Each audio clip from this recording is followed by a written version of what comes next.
Good afternoon, and welcome to the Battle of Midway retrospective. This year marks 75 years of war and peace in the Pacific.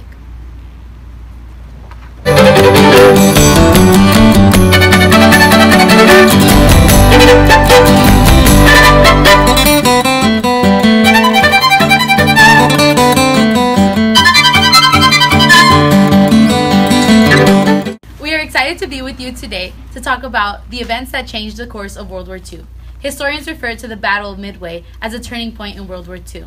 Through this retrospective, you'll get to experience how the tide turned for the Allied forces.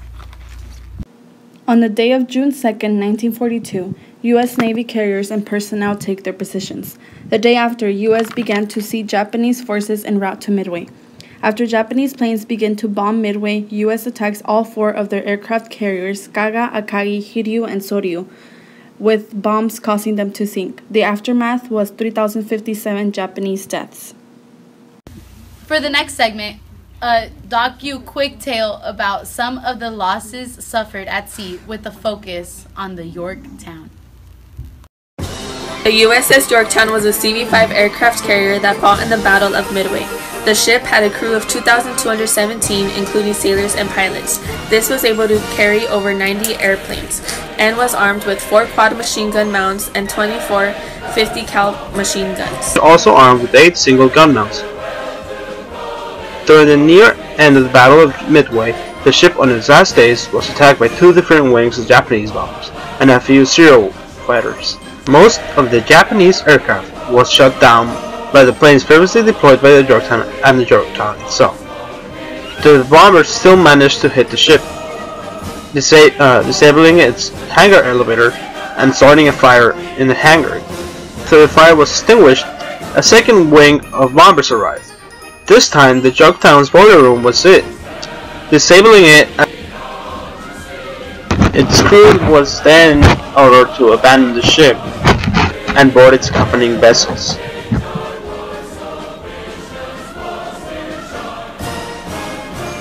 The sub successfully hit the salvage fleet.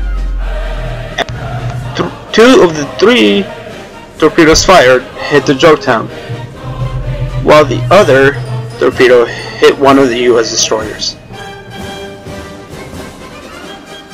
Now we're here from our President Roosevelt and our correspondent Jazzy P with an interview of 2 Battle of Midway veterans.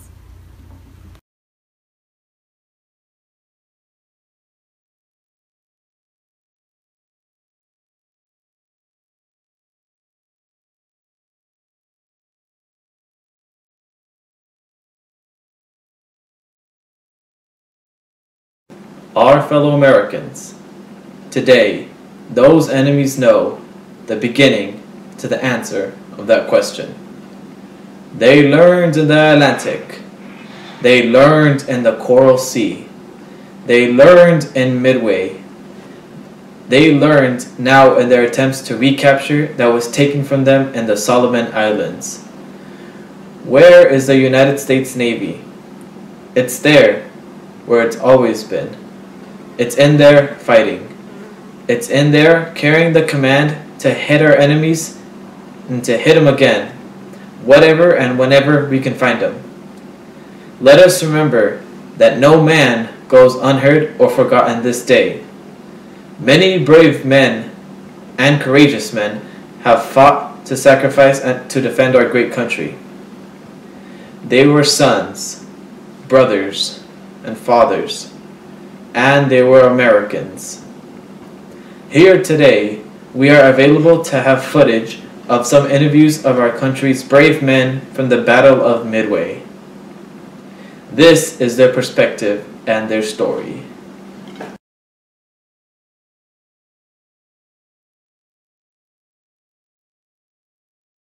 Hi, I'm Jasmine from Canada, and today we are interviewing 2 soldiers from the Battle of Midway. Here I have Private Hoff. So, Private Hoff, how are you doing today? Rather well, thank you. Okay, so please explain your experience in the Battle of Midway, what your position was, and how you felt during the war. My position in the aircraft was either radioman or the rear seat gunner. However, in the particular battle, I was the rear seat gunner. My sole purpose was to keep the Japanese Zeros away from my fighter aircraft. Thank you, Private Hoff. And now we are moving with our second survivor from the Battle of Midway. Now, Commander Fair, as the last survivor of your squadron, how do you feel about that? Well, first of all, I don't feel it much as a hero. I never thought I'd be the only survivor of my squadron, and as the only gunner alive, I really want to thank the people who died as the real heroes, and me as just a survivor. Thank you, Commander Ferry. Thank you for your service.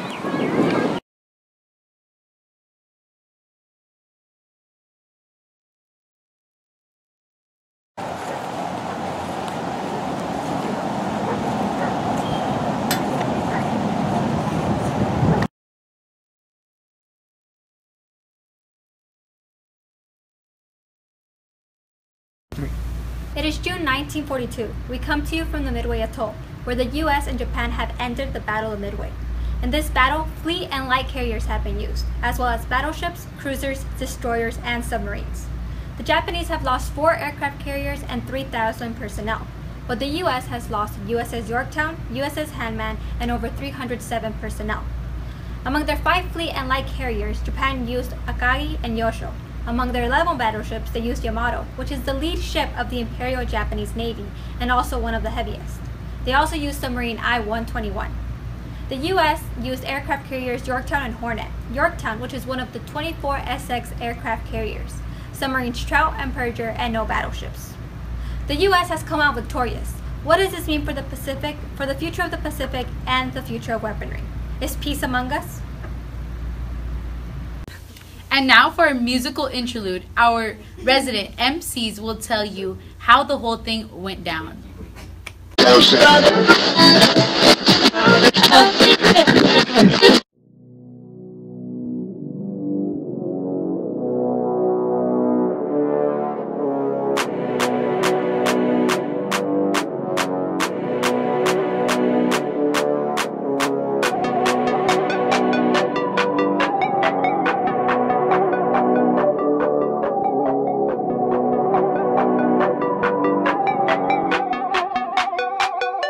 The dogfight in Midway. We just couldn't let the Japanese stay, so we called in our planes to save the day. Japanese came with their fleet. Keep on listening and we'll give you the deets.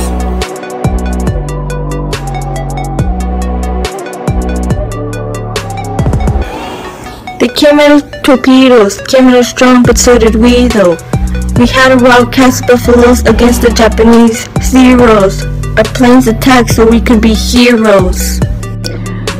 We also had indicators at the end of the fight. We said, "See you later." Our planes attacked so we could be the heroes. The Japanese attack on Midway was strong, but the island defenses were successful in holding on. This was a little after Pearl Harbor, so we put on our best armor. Broke the code, so we went into attack mode. Midway, the Japanese say. Midway, no way. Midway, the Japanese say. Midway, not today.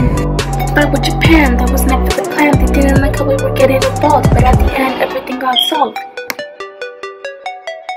Yamamoto planned the attack on Midway to destroy American aircraft carriers, but the US was strong in our barriers. The American Pacific Fleet was led by Charles W. Nimitz. With him on our side, the sky was the limit.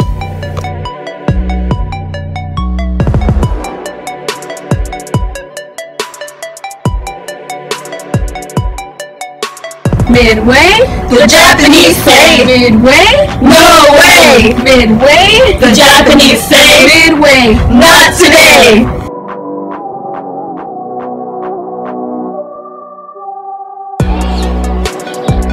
Now you know the Battle of Midway story. At the end, the US reveals to glory.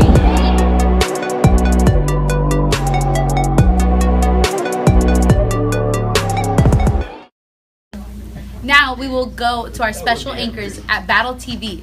Victoria and Victor will explain key events related to the Battle of Midway.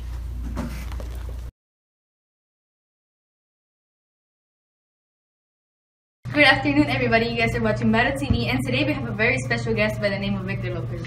Thank you for having me on the show. Today, he'll be talking about the Battle of Midway, a very important and historical event in U.S. history. The Battle of Midway took place during World War II. The Battle of Midway was a turning point of the Pacific War. It was 6 months after Pearl Harbor. The main Allied forces in the Pacific were the Australians and the Americans. In May 1942, they succeeded in stopping the Japanese drive toward Australia in the 5th day of the Battle of the Coral Sea. For the first time since Pearl Harbor, a Japanese invasion had been stopped and turned back. Japan's next thrust was toward Midway, a strategic island that lies northwest of Hawaii. Here again, the Allies succeeded in stopping the Japanese. Americans had broken the Japanese code and knew that Midway was their next target. Chester Nimitz, the commander of American naval force in the Pacific, moved to defend the island. On June 3, 1942, his scout planes found the Japanese fleet. The Americans sent torpedo planes and dive bombers to attack. The Japanese were caught with their planes still on the decks of their carriers. Nagumo suffers the loss of his fourth and last carrier, the Haru. In the evening of June 4th, he ordered the strike force to withdraw from the battle zone. The next day, Senior Commander Yamato orders a general retreat westward.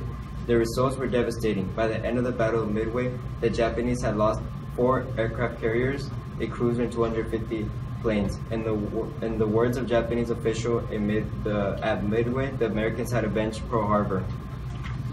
Fun fact! The only U.S. carrier that was destroyed was the USS Yorktown. Thanks for watching. This was Battle TV, and we hope to see you soon. Bye! Thank you for tuning in. This is Nat and Jazz, and we're out.